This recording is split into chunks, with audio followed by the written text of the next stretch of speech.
Hello friends, study with Verma classes में आपका स्वागत है। वर्ल्ड मैप की सीरीज में हम एशिया का अध्ययन कर रहे हैं और आज के सेगमेंट में हम दक्षिण पूर्व एशिया का अध्ययन करेंगे। तो चलिए दोस्तों प्रारंभ करते हैं। दक्षिण पूर्व एशिया। दक्षिण पूर्व एशिया में टोटल 10 देश आते हैं। इसे आप दो भाग में बांट सकते हैं, मुख्य भूमि वाले देश यानी मेनलैंड वाली कंट्री और एक द्वीपीय देश। मेनलैंड कंट्री में 5 देश आते हैं और द्वीपीय देश में भी 5 देश आते हैं। तो आप यहां पर लिख सकते हैं कि दक्षिण पूर्व एशिया में टोटल 10 देश आते हैं, जिसमें मुख्य भूमि वाले देश मेनलैंड, मुख्य भूमि वाले देश ये 5 हैं और द्वीपीय देश ये भी 5 हैं। तो इन 10 देश का हम आज अध्ययन करेंगे। तो सबसे पहले नाम जान जाए क्या सब है। देखिए, मुख्य भूमि वाले जो देश हैं इसमें आपको मिलेगा, देखिए यहां पर हम पहले से ही मैप यहां पर ड्रॉ कर लिए हैं। म्यांमार, थाईलैंड, लाओस, वियतनाम और कंबोडिया, ये मेनलैंड वाले देश हैं, 5 है। और 5 जो आपको द्वीपीय, पहले आप इसका नाम लिख लीजिए, नाम लिख लीजिए। म्यांमार, थाईलैंड, लाओस, कंबोडिया और वियतनाम, ये 5 आपको मेनलैंड वाले कंट्री हैं। और जो 5 आपको द्वीपीय देश होंगे वो देखिए कौन सा है। एक यहां पर देखिए आपको फैला हुआ मिलेगा इंडोनेशिया, ये पूरा का पूरा बेल्ट। मलेशिया आपको 2 जगह मिलेगा, एक यहां पर और एक यहां पर। इसको मले पेनिनसुला बोलते हैं, इसको बोर्निया बोलते हैं। सब हम एक एक करके बताएंगे। तीसरा देश आपको सिंगापुर मिलेगा, छोटा सा देश। चौथा मिलेगा आपको ब्रुनई, ये बोर्निया जो आइसलैंड है इसी में एक देश है ब्रुनई। तो 4 और एक 5 मिलेगा आपको फिलीपींस। ये 5 देश ये इस दक्षिण पूर्व एशिया में आते हैं। तो आप यहां पर द्वीपीय देश में इसका भी नाम लिख लें। इसमें आएंगे आपको इंडोनेशिया,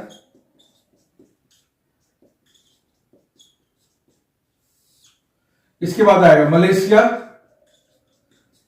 सिंगापुर,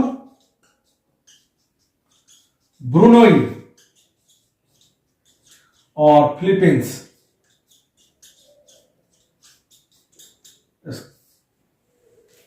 स्क्रीन पर ना आ रहा हो तो आप हमारी आवाज सुन के लिख लें। इंडोनेशिया, मलेशिया, सिंगापुर, ब्रुनई और फिलीपींस। तो 5 और 5 ये 10 देश और आज हम इसी का अध्ययन करेंगे। देखिए दोस्तों, दक्षिण एशिया में जैसे सभी देश ने अपना एक क्षेत्रीय संगठन खड़ा किया सार्क, उसी तरह दक्षिण पूर्व एशिया में भी 10 देश ने एक संगठन खड़ा किया है, उसका नाम है एशियान। तो इसके बारे में पहले आप जान जाएं, एशियान के बारे में। इसका फुल फॉर्म लिख लें आप। ए से हो गया एसोसिएशन, एस से हो गया साउथ ईस्ट, ए से हो गया एशिया और एन से हो गया नेशंस, यानी association of south east Asia Nations. इसको कहते हैं एशियान। आप यहां पर लिख लें, association of south east Asia Nations. देखिए, इसकी स्थापना कब हुई थी इसके बारे में थोड़ा जान जाए। यहां पर 1967 में 8 अगस्त है। आप डेट भी लिखना चाहें तो लिख लें, लेकिन 1967 याद रखिए। इसमें देखिए 4 आपको ये देश, इसमें ब्रुनई को छोड़ दीजिए तो 4 जो द्वीपीय देश है, इंडोनेशिया, मलेशिया, सिंगापुर और फिलीपींस और यहां का थाईलैंड, ये 5 देश संस्थापक सदस्य थे। इसके संस्थापक सदस्य 5 थे। कौन सा? तो 4 द्वीपीय देश।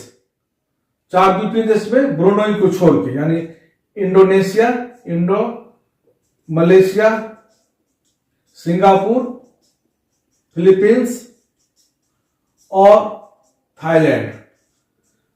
ये आपको बैठक भी हुई थी थाईलैंड में ही, इसलिए बैंकॉक में हुई थी, इसी की कैपिटल में। लेकिन बाद में धीरे धीरे 5 और देश को भी शामिल इसमें कर लिया गया और टोटल 10 देश इसमें वर्तमान में इसका सदस्य है। तो सबसे पहले 1984 में ब्रुनई शामिल हुआ। लिखते चले, लिख लें इसको, 1984 में। इसके बाद वियतनाम आता है, वियतनाम शामिल हुआ। आपको यह क्रम याद रखें, हो सकता है आपको पूछ दे। वियतनाम, इसके बाद लाओस और म्यांमार एक साथ शामिल हुआ था 1997 में।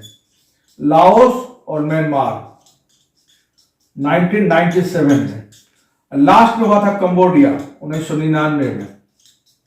तो आपसे यह क्वेश्चन यहां पर डाला जा सकता है कि एशिया का सबसे शामिल होने वाले सबसे नवीनतम देश कौन है? तो याद रखिएगा कंबोडिया। ब्रैकेट में यहां नवीनतम भी लिख लें, इस टाइप का क्वेश्चन पूछे जाते हैं। जैसे सार्क में सबसे नवीनतम देश कौन? तो अफगानिस्तान है। उसी तरह एशिया में सबसे नवीनतम देश कौन? तो कंबोडिया है 1999 में। तो आपको ये एशियान हो गया। यहाँ पर एक और चीज गौर करें, 2002 में आपको हम अभी बताएंगे, ये तिमोर है ना, तिमोर में ईस्ट तिमोर एक भाग मिलेगा आपको, ईस्ट तिमोर। अब मैप पे देखिए सबसे अंतिम में ईस्ट तिमोर 2002 में आजाद हुआ, स्वतंत्रता मिली इसको। और आप ऐसा करें, ईस्ट तिमोर के बारे में पहले आप थोड़ा जान जाएं, क्योंकि नहीं तो ये छूट जाएगा। आप यहां पर लिख लें ईस्ट तिमोर, आप दें, इसके बाद हम बता रहे हैं इसके बारे में। ईस्ट तिमोर, देखिए ये तिमोर आइलैंड पर है। इसको आप लिखिए, यहीं पर लिखते चलिए, आप नोट्स में अच्छा से लिखिए, तिमोर आइलैंड पर है। और ये लिखिए कि ये 2002 में इसको स्वतंत्रता मिली। कहां, किससे मिली? इंडोनेशिया से। इससे पहले 1975 तक ये पुर्तगाल के कब्जा में रहा और बहुत लंबा रहा, लगभग 460 वर्ष तक ये पुर्तगाल के कब्जा में रहा। पुर्तगाल का काफी प्रभाव बताएंगे भी, जैसे नाम में भी ये चेंज किया है। और यहीं पर जान जाए आप, ये जब आजाद हुआ तो अपना नाम ये चेंज किया और तिमोर लेस्ते नाम रखा है, तिमोर लेस्ते। ये अपने आप को ईस्ट तिमोर कहना पसंद नहीं करते हैं, क्योंकि ये अपने आप को इंडोनेशिया के कारण, इंडोनेशिया का चूंकि ये 2002 तक ये प्रांत था, तो उसको इंडोनेशिया ईस्ट तिमोर करके पुकारता था। तो अपना नाम चेंज करने के लिए तिमोर लेस्ते नाम रखा। देखिए पुर्तगाली शब्द है, इतना पुर्तगाल का प्रभाव था, अपने देश का भी नाम इसमें पुर्तगाली रखा। तिमोर तो आइसलैंड का नाम हो गया, लेस्ते में होता है पूर्व। नाम में, अर्थ में कोई चेंज नहीं किया, लेकिन इंडोनेशिया से अपने आप को अलग दिखाने के लिए ये पुर्तगाली शब्द लेके इसका अपना नाम को चेंज करना चाहा और ईस्ट तिमोर कहना पसंद नहीं करता है, इसलिए तिमोर लेस्ते अपने आप को कहता है। इसकी राजधानी दिल्ली है, दिल्ली मत समझ जाइएगा, इंडिया का दिल्ली, DILI, दिल्ली है। और एक चीज और इसमें जानिए इसके बारे में, ये आपको यूएनओ का 192वां देश बना था। सबसे यूएनओ में 193 देश हैं, सबसे लास्ट में बना है आपको साउथ सुडान 2011 में सबसे नवीनतम देश है साउथ सुडान। और उससे जस्ट पहले का यही ईस्ट तिमोर है, जिसको तिमोर लेस्ते बोलते हैं, 192वां यूएनओ का। आप इसको लिख लें, लिखते चलें। तो दोस्तों अब ये तो ईस्ट तिमोर के बारे में हो गया, हमें डर था कि छूट ना जाए, इसलिए हम इसको सबसे पहले बता दिए।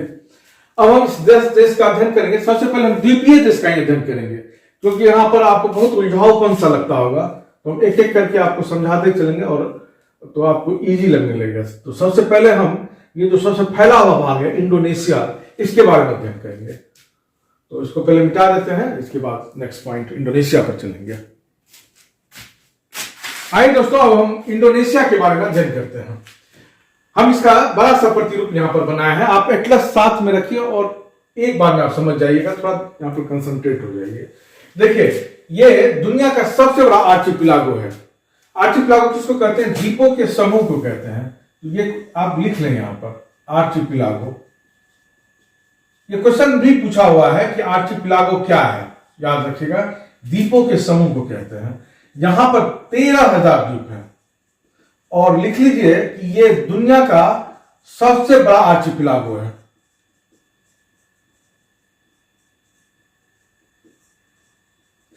यहां पर आप देखिएगा, इसको दो भाग में आप बांट सकते हैं इंडोनेशिया को, उत्तरी इंडोनेशिया और दक्षिण इंडोनेशिया। दक्षिणी इंडोनेशिया में आपको देखिएगा नीचे मिलेगा सुमात्रा, जावा, बाली, लोम्बो, तिमोर।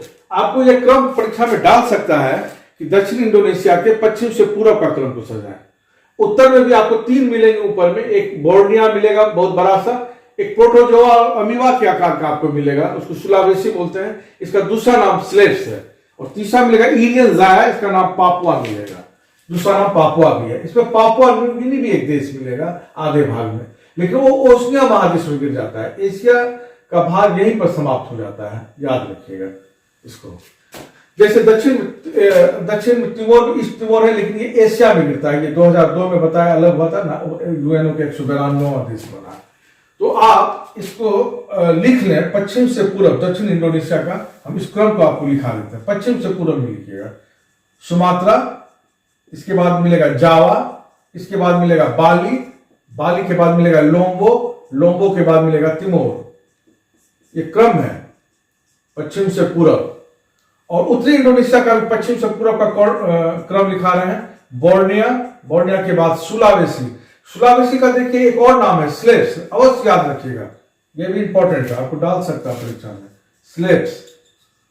और इसके बाद जाके आपको मिलेगा इरियन जाया, इरियन जाया का भी एक नाम और है पापुआ, ये भी याद रखिएगा। इसमें पापुआ न्यू गिनी है जो ओशनिया महादेश में लिया जाता है।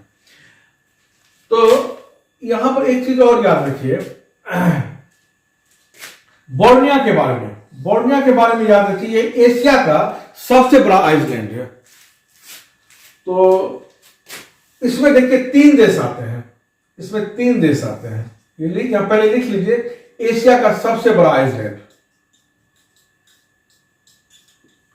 इसमें 3 देश आते हैं, एक इंडोनेशिया, मलेशिया और ब्रुनोई, 3 देश आते हैं इस बोर्निया आइसलैंड में। ये क्वेश्चन आपको मिलेगा कि इसमें कौन कौन देश आते हैं बोर्निया आइसलैंड में, तो 3 देश आएंगे, इंडोनेशिया, मलेशिया, ब्रुनोई। लेकिन यूपीएससी का पुराना क्वेश्चन निकाल के देखें, उसमें एक बार ये क्वेश्चन पूछ दिया था कि बोर्निया आइसलैंड में वो कौन सा देश है जो पूरा का पूरा बोर्निया आइसलैंड में ही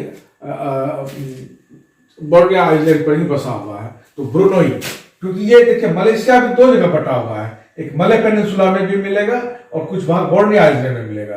इंडोनेशिया तो फैला ही हुआ है, लेकिन ब्रुनोई जो है वो पूरा का पूरा आपको बोर्निया आइसलैंड पर ही बसा हुआ है। और इसका आप क्षेत्रफल देखेंगे तो 73% पर इंडोनेशिया का अधिकार है, 26% पर मलेशिया का अधिकार है और 1% पर ब्रुनोई का अधिकार है। तो ये भी आप लिख लें यहाँ पर, साथ साथ ये सब लिखते चलें, आपको नोट्स एक बन जाएगा तो रिकॉल वगैरह में मदद मिलेगा।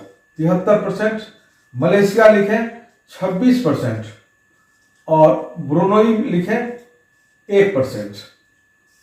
ये है, और ये क्वेश्चन आप ब्रैकेट में डाल दें, एकमात्र देश ब्रुनोई जो पूरा का पूरा बोर्निया आइसलैंड पर बसा हुआ है 3 देश में। यहाँ पर एक तथ्य को और जाने कि ठीक है, एशिया का तो सबसे बड़ा आइसलैंड बोर्निया है, दुनिया का सबसे बड़ा आइसलैंड कौन है? तो आप ऐसा करें, यहाँ पर हम ऊपर से 5 का लिखा देते हैं। देखिए सबसे बड़ा कौन है, याद रखिएगा ग्रीनलैंड, दुनिया का सबसे बड़ा आइसलैंड है। दूसरा आपको न्यू गिनी मिलेगा, लेकिन दिक्कत क्या हो गया है, यहाँ पर न्यू गिनी जो है इसमें कुछ ही भाग एशिया का है और कुछ भाग ओशनिया में गिर जाता है, जो पापुआ वाला बेल्ट का रहता है, पापुआ न्यू गिनी। इसलिए बोर्निया जो है, जो तीसरे स्थान पर आने के कारण भी ये एशिया का सबसे बड़ा आइसलैंड बन जाता है, क्योंकि न्यू गिनी में ओशनिया भी आ जाता है। इस कारण बोर्निया तीसरा स्थान पर रखते हुए भी एशिया का सबसे बड़ा आइसलैंड है। चौथा लिख लीजिए मेडागास्कर, जो अफ्रीका में है, और 5वां लिखिए बैफिन द्वीप, जो उत्तरी अमेरिका पढ़ा रहे थे, याद कीजिएगा, कनाडा का ऊपरी भाग में बताए थे, बैफिन द्वीप, ये 5वां स्थान रखता है आपको आइसलैंड में दुनिया का, एशिया का सब। यहां पर एक चीज और खासियत, यहां ओल्डेस्ट प्लांट काफी मिला है, ओल्डेस्ट प्लांट पेड़ पौधा। एक क्वेश्चन और आप यहां पर समझें, एक क्वेश्चन हम भूल गए आपको बताने के लिए, एशियान का मुख्यालय कहां है? तो एशियान का मुख्यालय जकार्ता है, याद रखिएगा, और उसकी प्रथम बैठक बैंकॉक में हुई थी। तो आप जहां एशियान लिखे हैं वहां आप अगर जगह खाली होगा तो वहां लिख लीजिए, मुख्यालय एशियान का जकार्ता है और पहली बैठक बैंकॉक में 1967 में हुई थी। तो आपको कहां बता रहे थे, हाँ जावा, इसकी राजधानी जकार्ता है और ये किस द्वीप पर है, ये क्वेश्चन भी पूछा हुआ है। तो जकार्ता जावा द्वीप पर है। याद करना बहुत सरल है, जौ और जौ याद रखिएगा। तो ये जावा द्वीप पर है। लेकिन एक तथ्य को यहां पर और जाने, इंडोनेशिया जो है अपनी एक नई राजधानी बना रहा है, उसका नाम रखा है नूसंतारा। नूसंतारा, ये आपको क्वेश्चन डाल सकता है कि ये कहां पर है, किस आइलैंड पर है, या ये भी आपको बोर्निया में है। यहां बोर्निया में, नूसंतारा कहां है, बोर्निया में। आप नोट्स में अच्छा ढंग से लिखते चलिए, यहां जगह कम है तो हम कहीं लिख देते हैं, लेकिन आप उसको क्रमबद्ध रूप से लिखें। एक तथ्य को याद रखिए कि इंडोनेशिया का वह भाग, बोर्निया आइलैंड का वह भाग जिस पर इंडोनेशिया अधिकार रखता है, उसको इंडोनेशिया किस नाम से पुकारता है, तो कालीमंतन के नाम से पुकारता है। ये याद रखिएगा, कालीमंतन। इसी में नूसंतारा अपनी नई राजधानी बना रहा है। तो राजधानी भी हो गया दोस्तों। अब नेक्स्ट पॉइंट में हम कुछ स्टेट के बारे में बता देते हैं यहीं पर।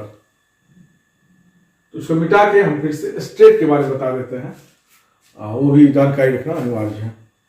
ठीक है दोस्तों, आइए दोस्तों इंडोनेशिया के बारे में कुछ और तथ्य को जानते हैं। आप यहां पर गौर कीजिए, ये सुमात्रा हो गया, ये जावा हो गया, और यहां बोर्निया है। यहां पर देखिए आपको मलेशिया मिलेगा। मलेशिया को दो बताएंगे कि मलेशिया दो जगह है, अभी मलेशिया पढ़ा नहीं है पूरा, वहां पे मिलेगा। ये बोर्निया में कुछ है और कुछ मलय पेनिनसुला पर है, और नीचे सिंगापुर है। यहां पर देखिएगा जावा सागर मिलेगा आपको, और यहां पर मिलेगा अंडमान सागर। बहुत पतला रास्ता है, इसको पतला रास्ता है जो इन दोनों को जोड़ता है। इसको किसको जोड़ रहा है, जावा सागर को अंडमान सागर से जोड़ रहा है। ये बहुत इंपॉर्टेंट रास्ता है दोस्तों। आप यहां का आप कल्पना कीजिए, इधर का जितना भी आपको जहाज है, शिप है, और निर्यात आयात के लिए, एक्सपोर्ट इंपोर्ट के लिए यही रास्ता का इस्तेमाल कर सकता है, और कोई रास्ता नहीं है, यही रास्ता का इस्तेमाल कर सकता है। या तो बहुत ज्यादा कुछ रास्ता है भी, अगर दो द्वीप के बीच तो बहुत संकीर्ण है, या जहाज से लग जाता है चट्टान वगैरह, यही इसी रास्ता का यूज कर रहा है मलक्का स्टेट का। तो चाइना देखिएगा, अभी हम यहाँ पर देखिए, यहीं पर देख लीजिए, इसको समझ जाइए। थाईलैंड का ये भाग है और यहाँ क्रॉस थॉमस मिलेगा। तो चाइना चाह रहा है कि इसको कट करके, थाईलैंड से बातचीत कर रहा है, इसको कट करके ये रास्ता जोड़ देते हैं साउथ चाइना सी को अंडमान सागर से। तो साउथ चाइना, यहां पर से सीधा जहाज इधर आ जाएगा, यह इतना घूमना नहीं पड़ेगा। लेकिन भारत भी इसका विरोध कर रहा है कि भारत का जो क्षेत्र है यहाँ पर अंडमान निकोबार है, भारत नहीं चाहता है कि चाइना के इधर दखल हो। और थाईलैंड भी अभी पर्यावरणविद के का ये लगाकर, पर्यावरणविद का तर्क देकर इसको अभी बंद किए हुए हैं। लेकिन चाइना चाह रहा है थाईलैंड पर दबाव डाल के कि इसको काट के ये रास्ता बना देते हैं, नया रास्ता। तो स्टेट ऑफ मलक्का नहीं जाना पड़ेगा। तो स्टेट ऑफ मलक्का किसको किसको जोड़ रहा है, मलक्का जावा सागर को अंडमान सागर से। ये देखिए यहाँ पर 3 देश का ये मिल जाता है आपको। ये लोग प्राधिकरण भी बनाया है चुंगी वसूलने के लिए। यहाँ से जो जहाज गुजरती है उसका चुंगी जो वसूला जाता है, उसमें 3 ये लोग एक प्राधिकरण बनाया है, ऑथोरिटी बनाया है। उसमें इंडोनेशिया है, मलेशिया है और सिंगापुर है। इंडोनेशिया है, मलेशिया है और सिंगापुर है, ये 3 देश आते हैं इस प्राधिकरण में। इसके बाद देखिए दोस्तों, यहीं पर मिलेगा आपको सुंडा स्टेट। दूसरा नंबर हम लिखेंगे यहाँ पर, हम पहले से यहाँ पर लिख दिए हैं सुंडा स्टेट। सुंडा स्टेट किसको किसको जोड़ रहा है, जावा सागर को इंडियन ओशियन से। आप लिख लें यहाँ पर, जावा सागर को इंडियन ओशियन से जोड़ रहा है, लिंकअप कर रहा है। और एक तीसरा आपको पूछ सकता है, मकासार स्टेट, ये किसको किसको जोड़ रहा है। ये भी देखिए, जावा सागर को, यहाँ स्लेट सागर है, सुलावेसी सागर भी मिलेगा, इसका बताएं 2 नाम है। तो मकासार स्टेट जो है वो जावा सागर को स्लेट सागर या सुलावेसी सागर से जोड़ रहा है। तो ये 3 अवश्य यहाँ पर याद रखिएगा, ये क्वेश्चन आपको बन सकता है। एक हो गया मलक्का स्टेट जो जावा सागर से अंडमान की ओर गया, एक हो गया आपको सुंडा स्टेट जो जावा सागर से इंडियन ओशन की तरफ गया, और एक गया मकासार जो जावा सागर से स्लेट गया। यही समझिए कि जावा सागर ही ये मेन पॉइंट है, यहां से 3 निकल लिए, 3 स्टेट, एक मलक्का, एक स्लेट ये मकासा, और एक सुंडा, ये 3 ये अवश्य याद रखिएगा। देखिए दोस्तों, ये इंडोनेशिया जो है, दूसरा तत्परा है, ये विश्व की सर्वाधिक यहाँ मुस्लिम आबादी रहती है, विश्व की सर्वाधिक मुस्लिम आबादी रहती है। और एक तथ्य को और जाने, मुस्लिम आबादी कि बहुत पहले चोल साम्राज्य, हिस्ट्री में आप जाएंगे तो चोल साम्राज्य में राजेंद्र चोल प्रथम हुए थे। इन्होंने सुमात्रा और जावा पर अधिकार कर लिया था। इस तथ्य को याद रखिएगा, भारत का उसमें परचम था एकदम। सुमात्रा और जावा पर अधिकार कर लिया था राजेंद्र चोल ने। और एक तथ्य को और जाने कि जहां पर जावा द्वीप जो है, जावा द्वीप, यहां पर सिंकोना वृक्ष, जिसके छाल से कुनेन यानी मलेरिया की दवाई बनती है, सबसे ज्यादा सर्वप्रथम बार आपको जावा द्वीप पर ही मिला था। सिंकोना की छाल, याद रखिएगा, कुनेन की दवाई। बाद में क्लोरोक्विन दवाई आई और उसको रिप्लेस कर दिया, कुनेन की दवा, मलेरिया की, ब्रैकेट में आप दे दें, ये मलेरिया की दवाई है। शुरुआत में आप मलेरिया की दवाई। इंडोनेशिया बहुत कुछ में आगे है। पाम ऑयल में फर्स्ट पोजीशन पर है, पूरे वर्ल्ड में सबसे अधिक पाम ऑयल यहीं पर होता है। इसके बाद जाके आपको रबर में भी काफी आगे है। रबर में हालांकि पहला पोजीशन पर मलेशिया है, सेकेंड में इंडोनेशिया ही आता है। और चावल में भी आप दुनिया का ये तीसरा चावल का सबसे बड़ा उत्पादक देश है। कॉफी में चौथा स्थान रखता है वर्ल्ड में। हम क्रम से लिखा देते हैं ताकि आपको याद भी रहे। कोयला 5वां स्थान रखता है दुनिया में। इंडोनेशिया दुनिया के उत्पादन में कोयला में 5वां स्थान रखता है। यहां पर कुछ सक्रिय ज्वालामुखी भी मिल जाएगी, आपको हम कुछ नाम बता देते हैं। यहां पर आपको हम लिख देते हैं। देखिए, मेरापी आपको मिलेगा जावा द्वीप पर। सिनबांग, यहां पर ऊपर में लिख लीजिए आप, ज्वालामुखी है ये सिनबांग आपको मिलेगा सुमात्रा द्वीप पर। ये सब थोड़ा थोड़ा याद रखिए, कभी परीक्षा में डाल देता है, ज्वालामुखी के नाम है ये। एक मिलेगा क्राकातोआ, ये दोनों के बीच छोटा सा एक द्वीप भी है इस नाम से। सुमात्रा और जावा के बीच एक छोटा सा द्वीप भी मिलेगा, क्राकातोआ उसको बोलते हैं, इसी के नाम से यहाँ पर ज्वालामुखी भी है। मेरापी, सिनबांग, क्राकातोआ, ये सब याद रखिएगा, ज्वालामुखी यहाँ पर है। तो दोस्तों, इंडोनेशिया अब से निकलकर अब हम मलेशिया की तरफ आते हैं और मलेशिया का अध्ययन करेंगे नेक्स्ट पॉइंट पे। आइए दोस्तों, अब मलेशिया के बारे में हम अध्ययन करते हैं। इंडोनेशिया पढ़ लें, जिसको हम मिटा भी दिए हैं ताकि आपको सहूलियत हो समझने में। मलेशिया आपको दो जगह मिलेगा। एक देखिए यहां पर मिलेगा, जिसको मलय पेनिनसुला बोलते हैं, और एक बताए हैं कि बोर्निया आइलैंड पर। बोर्निया आइलैंड के 26% भाग पर मलेशिया का अधिकार है। तो ये आपको 2 जगह मिलेगा। तो आप इसको सबसे पहले तो ऐसे ही लिख लें। बहुत पहले, याद रखिए, लाखों वर्ष पहले दोनों एक ही था, भूकंप आया और भूकंप में ये 2 भाग में बट गया है मलेशिया। तो आप इसको लिखिए कि ये मलेशिया 2 भाग में है, 2 क्षेत्र में है। कहां कहां है? एक लिखे मलय पेनिनसुला, और एक दूसरा बोर्निया आइलैंड।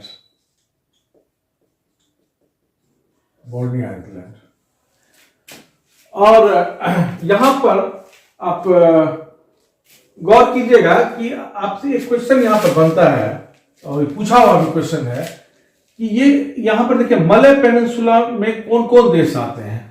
यहां पर देखिए मलय पेनिनसुला हुआ, और इसमें आप गौर कीजिएगा, सिंगापुर आप अगर बारीकी से देखेगा तब पता चलेगा कि मलय पेनिनसुला और सिंगापुर में एक रास्ता यहां पर है, स्ट्रेट ऑफ जोहार, इसको अलग कर देता है। तो ये बहुत इंपॉर्टेंट क्वेश्चन बन जाता है कि मलय पेनिनसुला में कौन कौन देश आते हैं। तो याद रखिएगा, इसमें 3 देश आते हैं, म्यांमार, थाईलैंड और मलेशिया। गौर कीजिए, यहां पर सिंगापुर नहीं आता है, आपको यहां बारीकी से देखना होगा, सिंगापुर नहीं आता है। ये आप स्पेशली इसको लिख लें, क्योंकि आपको विकल्प में सिंगापुर ही रहेगा,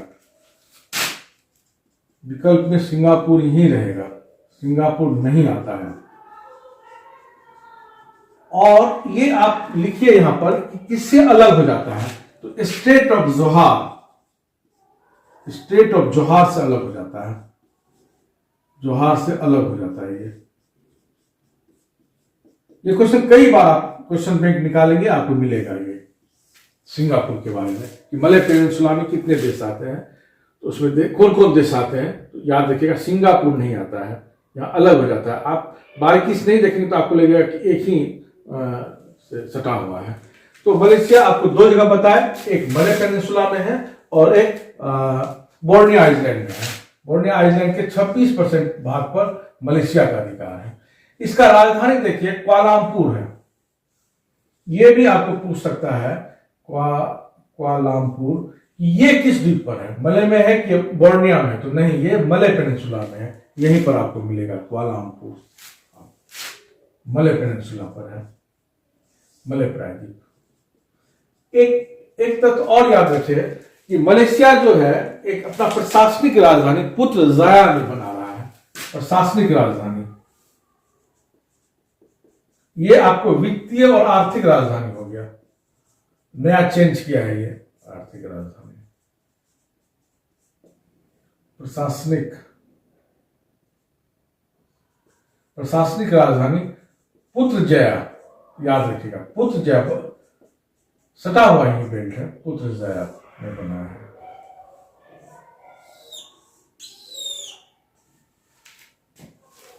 इसको भी याद रखिएगा पुत्र जया के बारे में।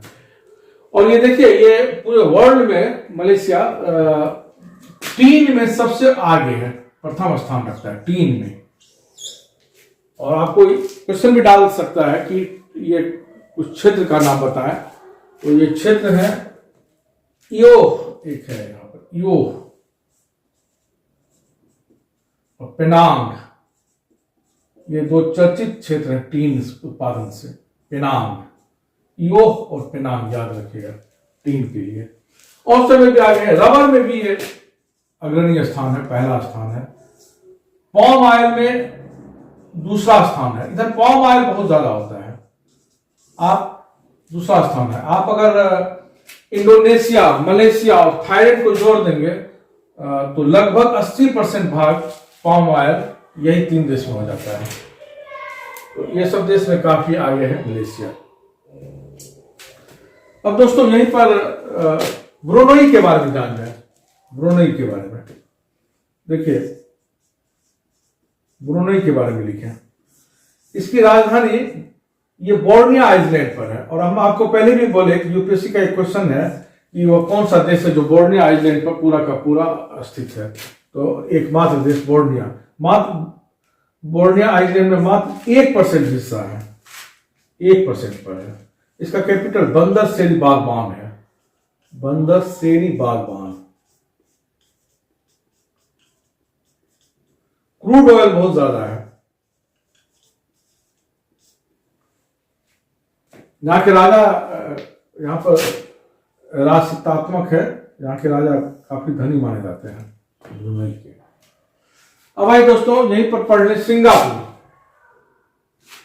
सिंगापुर यहां पर लिख देते हैं, जगह है यहाँ पर, इसमें आ जाना चाहिए।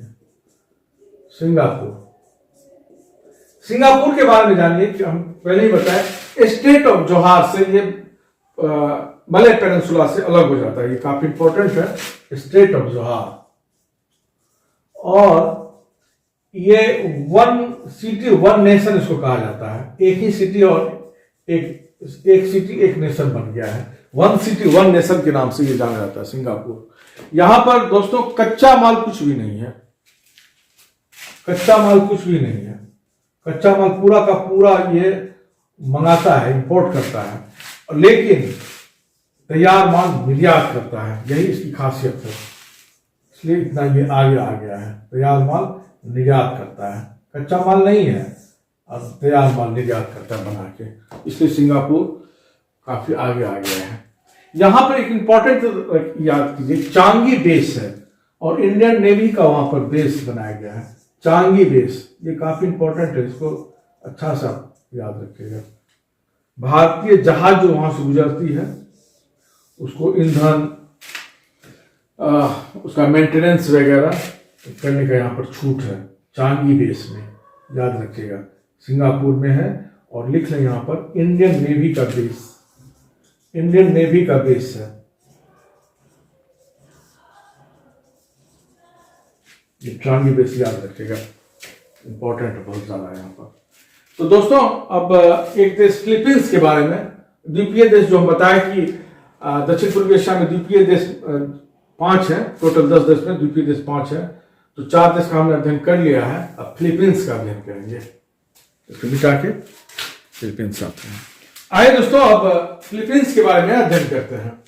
यह भी आर्चिपेलागो है, यानी द्वीपों का समूह है।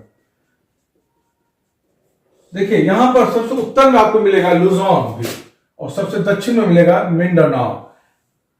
लुजोन में ही यहाँ का कैपिटल मनीला है। यूपीएससी का पुराना क्वेश्चन देखेंगे तो उसमें आप ये क्वेश्चन पूछा हुआ है कि कैपिटल किस द्वीप पर है, तो लुजोन याद रखिएगा, लुजोन द्वीप। तो सबसे उत्तर में आपको यहां पर मिलेगा लुजोन। हम उत्तर से दक्षिण का क्रम लिखा रहे हैं, लिख लीजिए आप लुजोन, उसके बाद है मिंडोरो, तब मिलेगा पलावन, पलावन के बाद मिलेगा निग्रोस, निग्रोस के बाद जाके उत्तर से दक्षिण के क्रम में सावर मिलेगा जो पूरब में है, और तब मिलेगा आपको मिंडानाओ, मिंडानाओ। आप एटलस देखिए आपको सब चीज समझ में आ जाएगा तुरंत। पहला मिलेगा उत्तर में लुजोन, दक्षिण में उसके बाद मिंडेरो, तब पलावन, तब निग्रोस, तब सावर, तब मिंडानाओ। आपको आकार की दृष्टि से देखिएगा तो पहला स्थान लुजोन का है और सेकेंड मिंडानाओ, आकार की दृष्टि से। आकार की दृष्टि में ये पहला हो जाता है और ये दूसरा हो जाएगा। और ये यहां पर लिख लीजिए लुजोन के पास मनीला जो कैपिटल है नहीं इसी द्वीप पर है, ये पूछा हुआ क्वेश्चन है इसलिए इंपॉर्टेंट है ये कैपिटल। लुजोन में ही आपको एक चीज और लिख लीजिए, जहां पर ज्वालामुखी मिल जाएगा आपको माउंट ताल और मायोन, मायोन ये ज्वालामुखी के नाम है, लुजोन नहीं है, ये भी आप लिख लें यहां पर, लुजोन नहीं है।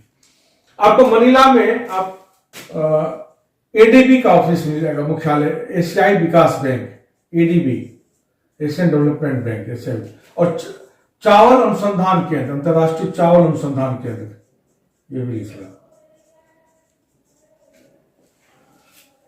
यहीं से रमन मैग्सेसे अवार्ड दिया जाता है, रमन मैग्सेसे अवार्ड कब से प्रारंभ किया गया था, तो 1957 से, 1957। यहाँ के राष्ट्रपति हुआ करते थे रमन मैग्सेसे, बहुत लोकप्रिय थे। 1957 में उनकी मृत्यु विमान दुर्घटना हो गई थी, विमान दुर्घटनाग्रस्त हो गई थी। और उसके बाद से इसको एशिया का नोबेल भी बोला जाता है, इस अवार्ड को।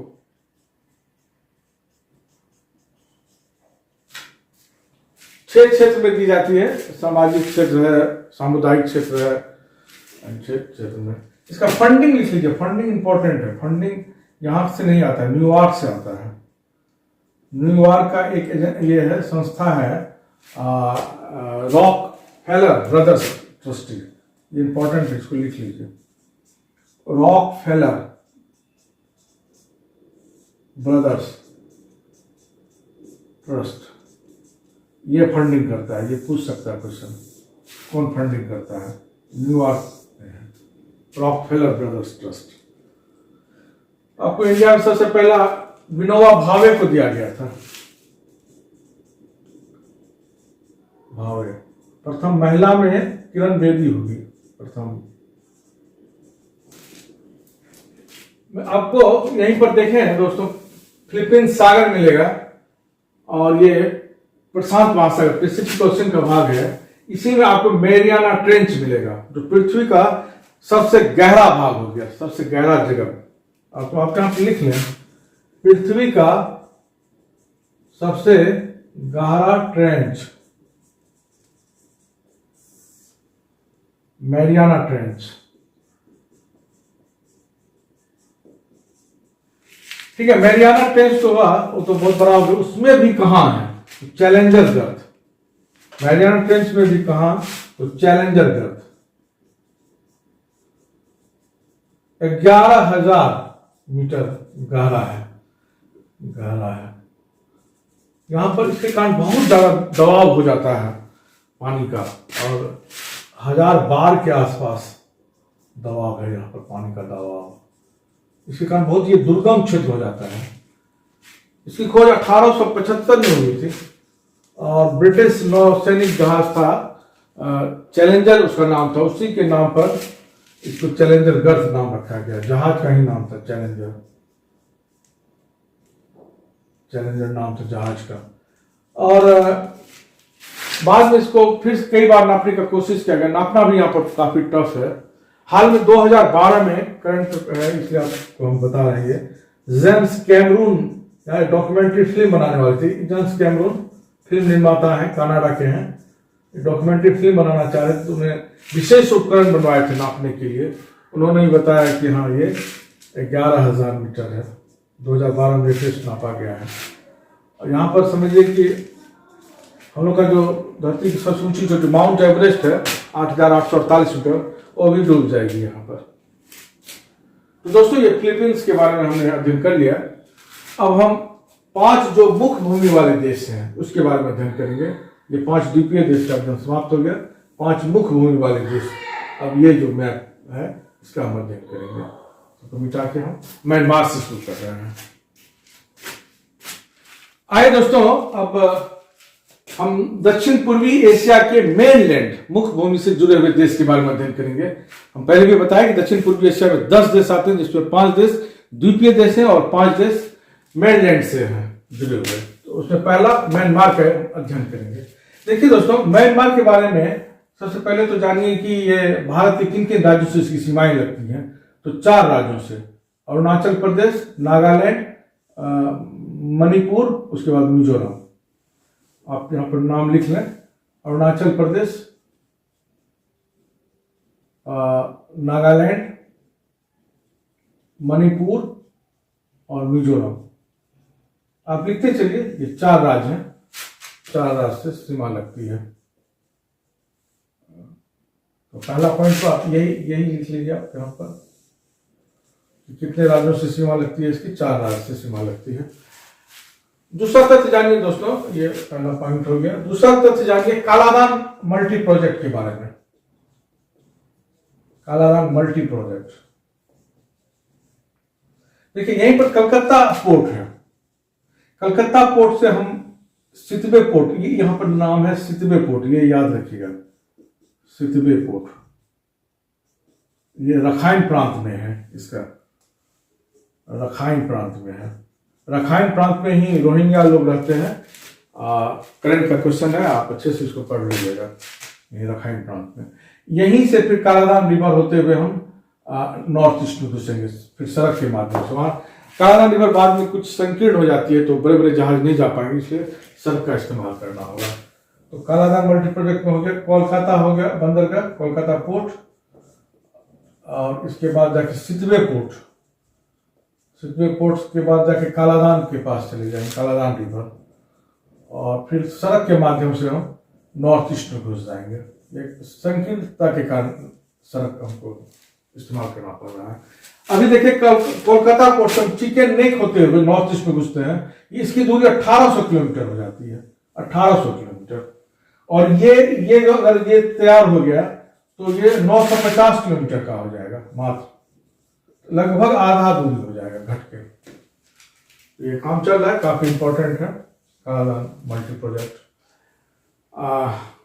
दोस्तों म्यांमार से हम लोगों का काफी पुराना संबंध रहा है। इतिहास में आप जाएंगे तो आप देखिएगा कि जब ब्रिटिश लोग थे तो 3 युद्ध हुआ म्यांमार के साथ। 1824 में प्रथम अंगल बर्मा युद्ध करके, पहले इसका नाम बर्मा था, इतिहास में मिलेगा 1824, 26, 52।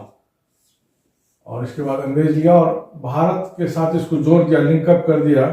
1885 से 1937 तक रहा भारत का भाग, भारत का भाग रहा। आप देखिएगा पुराना गाना है, मेरे पिया गए रंगून किया है टेलीफोन।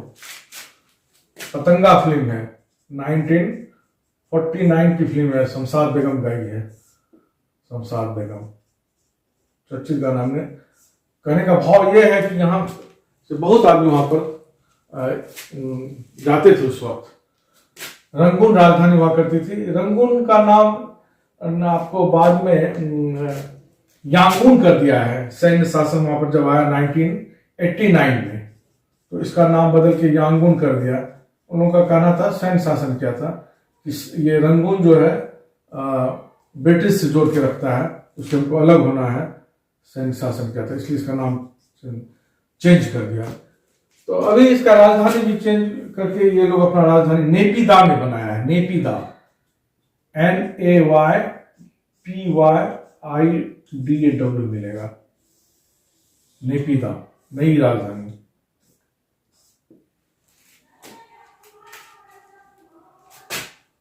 लगभग 50-52 साल हम लोगों से इसका जुड़ाव रहा है। यहीं पर देखिएगा आपको मांडले जेल मिलेगा, मांडले जेल। इतिहास में जाइएगा आपको बाल गंगाधर तिलक, सुभाष चंद्र बोस, ये भी यहां पर रहा है, सुभाष चंद्र बोस। अंग्रेज लोग गिरफ्तार करके यहां पर ला दिए थे लोग। और आपको बहादुर शाह जफर 1857 की क्रांति के बाद इसको ब्रिटिश लोगों ने म्यांमार ही बर्मा ही भेज दिया था, रंगून में, और वहीं पर उसकी कब्र भी है अभी भी। 1962 में उसकी वफात हुई थी बहादुर शाह जफर की। उनको अंतिम समय में काफी ये था कि हमारी मौत यहाँ होनी चाहिए, भारत से उसका काफी लगाव था। उनका एक शेर भी काफी चर्चित है, कितना बदनसीब है जफर, दफन की 2 गज जमीन भी ना मिली कुएं यार में। 1962 में रंगून में है बहादुर शाह जफर का, वहीं पर उसको दफनाया भी गया। आपको म्यांमार में देखिए यहाँ पर अराकान योमा मिलेगा, ये हिमालय का ही विस्तार है। यही विस्तार बाद में यहाँ पर अंडमान निकोबार जो है वो द्वीप बन के निकल जाता है। ये अराकान योमा आप यहाँ पे लिख सकते हैं, अराकान योमा लिखते चले दोस्तों, बार बार हम बोल रहे हैं नोट्स अवश्य बनाए, तो वीडियो देखने से कुछ नहीं होगा, आप नोट्स अवश्य बनाए तभी आपको मदद मिलेगा। अराकान योमा हिमालय का विस्तार है। और देखिए दोस्तों यहाँ पर आपको इरावदी नदी एक मिलेगी और यहाँ पर साल्वीन नदी मिलेगी। ये भाग जो है अंडमान सागर में गिर जाती है। आप ऐसे इसको लिखें, रंगून जो है इरावदी नदी पर है, ये आप लिख लीजिए यहाँ पर, रंगून जो है इरावदी नदी पर है। और इरावदी और साल्वीन नदी, साल्वीन नदी और इरावदी नदी में अंतर यही है कि साल्वीन नदी थाईलैंड से होकर भी गुजरती है, यानी कि ये दोनों नदी चीन के तिब्बत से निकली, यानी ब्रैकेट में दे दें चीन, इसके बाद जाके म्यांमार में गई, म्यांमार के बाद जाके अंडमान सागर में गिर जाती है। लेकिन दोनों में एक अंतर यही है कि साल्वीन जो है ये थाईलैंड होकर गुजरती है,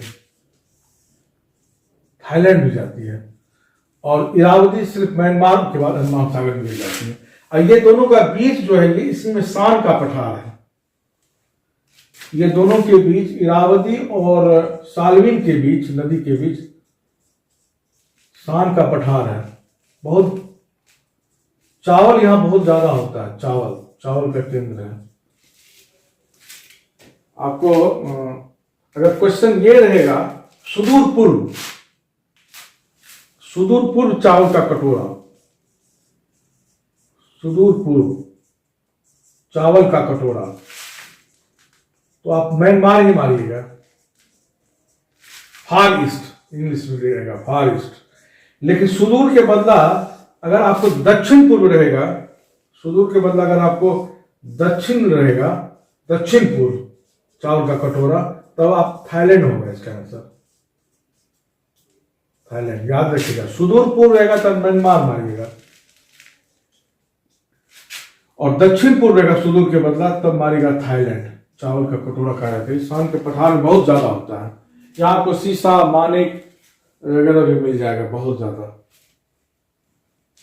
तो दोस्तों ये हम लोग म्यांमार का अध्ययन कर लिया, और थाईलैंड के बारे में अध्ययन करेंगे। आइए दोस्तों अब थाईलैंड के बारे में अध्ययन करते हैं। ये देखिए, थोड़ा यहाँ पर समझिए, ये बफर देश, शुरुआत से ये बफर देश रहा है। अर्थात ये अब देखिए यहाँ पर जो 3 देश है, लाओस, वियतनाम, कंबोडिया, ये फ्रेंच कॉलोनी था, इस पर फ्रेंच का अधिकार था, फ्रांस का, ये भाग में फ्रांस का अधिकार था, और ये अंग्रेज का अधिकार था म्यांमार पर। लेकिन थाईलैंड पर कभी किसी का अधिकार नहीं रहा। ये बफर देश रहा। इसको समझ गए, म्यांमार पर अंग्रेज का अधिकार था, लेकिन लाओस, इस पर फ्रांस का अधिकार था। ये बैलेंस में रहा, बफर देश ना, ये कभी उपनिवेश नहीं रहा।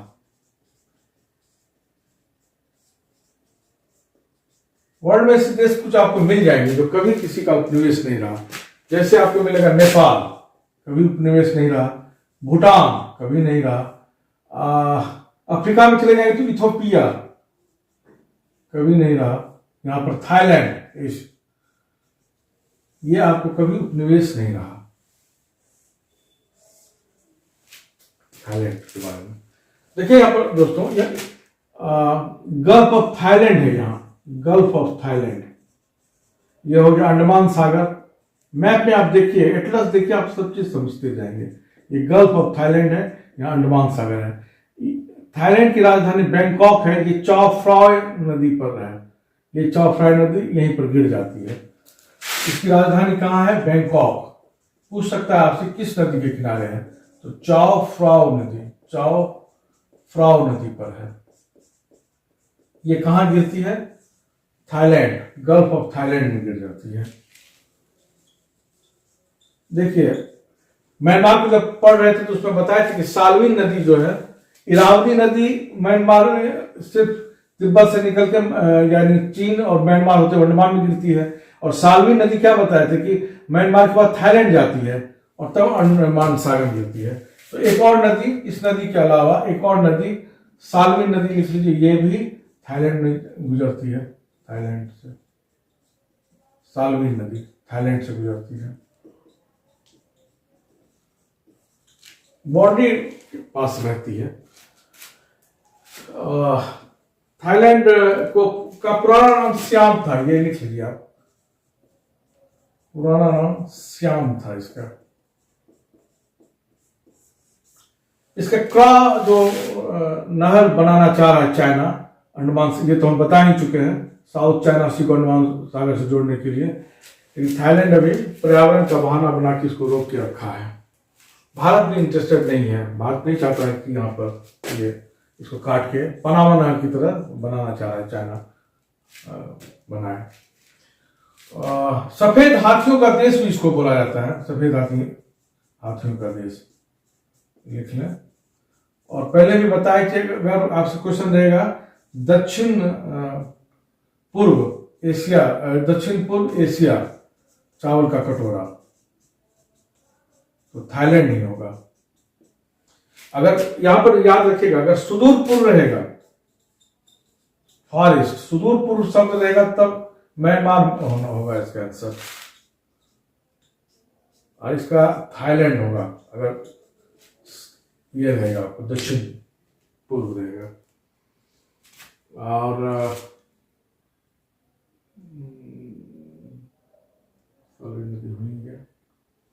तो ठीक है दोस्तों, अब ये 3 देश के बारे में, लाओस, कंबोडिया और वियतनाम, जो फ्रेंच इलाका रहा है, इसके बारे में हम अध्ययन कर लेते हैं। आइए दोस्तों, अब लाओस के बारे में अध्ययन करते हैं। इसका कैपिटल लिखिए पहले, वियंतियान है। Capital Vientiane.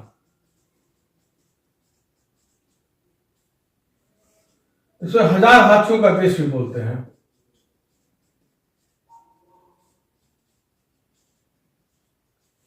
थाईलैंड को सफेद हाथियों का देश बोलते हैं। दक्षिण पूर्वी एशिया में एकमात्र लैंडलॉक कंट्री है, एकमात्र।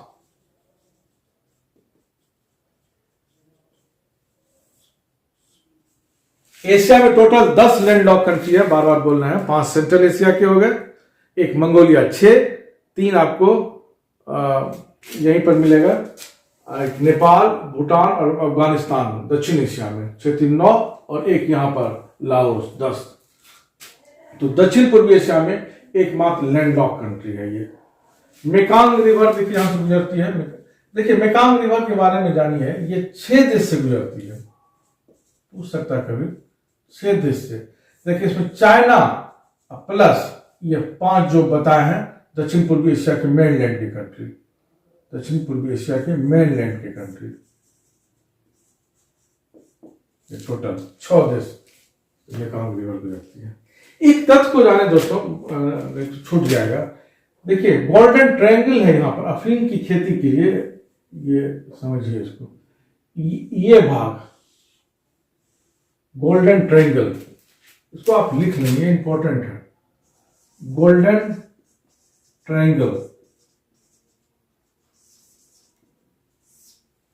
किसके लिए है? ये अफीम की खेती जो हो रही है, इसमें 3 देश आते हैं आपको, म्यांमार, थाईलैंड, लाओस, यहीं पर बनाता है। म्यांमार, थाईलैंड और लाओस। एशिया में एक और मिलेगा आपको, वो भी याद यहीं पर लिख लें, गोल्डन क्रीसेंट, गोल्डन क्रीसेंट अफीम की खेती के लिए। इसमें आपको ईरान, अफगानिस्तान और पाकिस्तान आते हैं। ईरान, अफगानिस्तान और पाकिस्तान आते हैं। ईरान, अफगानिस्तान और पाकिस्तान। ये अर्धचंद्राकार है, इसलिए अर्धचंद्राकार को अंग्रेजी में क्रिसेंट बोलते हैं, इसलिए इसका नाम गोल्डन क्रिसेंट रखा गया है, अर्धचंद्राकार है। अफीम की खेती से संबंधित है। गोल्डन ट्रायंगल में कौन सा देश आएंगे? क्वेश्चन डाल सकता है। Myanmar, Thailand, Laos. और गोल्डन क्रिसेंट में ये भी एशिया का ही हो गया, ईरान, अफगानिस्तान और पाकिस्तान। ये अर्धचंद्राकार है, इसलिए इसे गोल्डन क्रिसेंट बोलते हैं।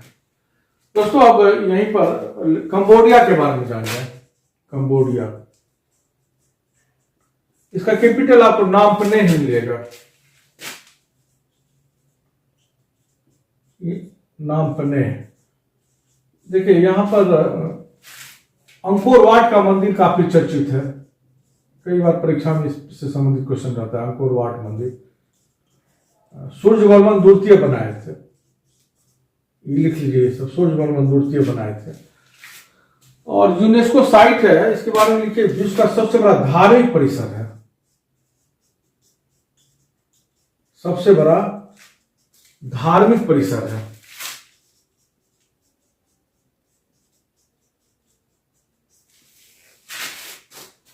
और ये विष्णु मंदिर है, विष्णु जी की यहाँ पूजा होती है, विष्णु मंदिर है। कंबोडिया के बारे में इतना जाने। अब दोस्तों वियतनाम के बारे में भी जान जाए यहाँ पर। वियतनाम, वियतनाम, इसका कैपिटल आपको हनोई मिलेगा। ये यहीं पर देखिए नक्शा में, यहीं पर से एक रेड रिवर निकलती है, रेड रिवर। तो आपको क्वेश्चन डाल सकता है कि किस रिवर के किनारे है, तो हनोई लिख लीजिए, रेड रिवर के किनारे है। इसका सबसे चर्चित जो सिटी है हो ची मिन्ह, हो ची मिन्ह। दक्षिण, जब वियतनाम 2 भाग में बटा हुआ था, दक्षिण वियतनाम का ये कैपिटल हुआ करता था। पोर्ट भी है लिखना।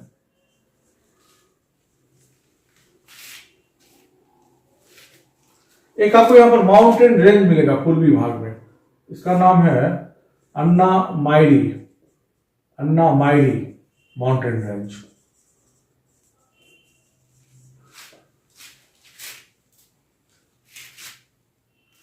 तो दोस्तों ये पांचों मेनलैंड का भी कंट्री हो गया, और 5 द्वीपीय देश बताएंगे, यानी 10 टोटल 10 देश का, दक्षिण पूर्वी एशिया के 10 देश। ईस्ट तिमोर के बारे में पहले ही बता चुके। तो दोस्तों आज का सेगमेंट हम यहीं पर समाप्त करते हैं। कमेंट करके बताइएगा कि क्लास आपको कैसा लगा। बहुत बहुत धन्यवाद, थैंक यू।